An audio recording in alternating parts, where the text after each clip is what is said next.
In this video, I will show you how to add fade out animation in CapCut. So after you open the CapCut, you can add the fade out animation on picture or a video clip.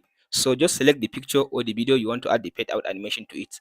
I selected this clip, this video clip.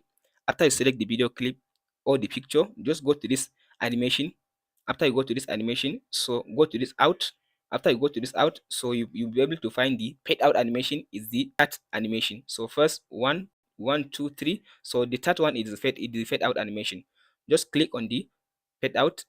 So as you can see now has been added to my video clip. I will replay the video.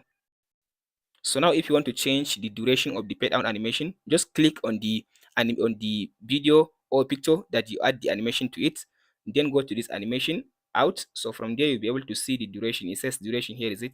Now you can increase the duration by taking this arrow to the side, or you can decrease the duration by taking this arrow to back side. So go ahead now and increase the duration, or you can decrease the duration, and that's it. Hope this video helps. Please like and subscribe.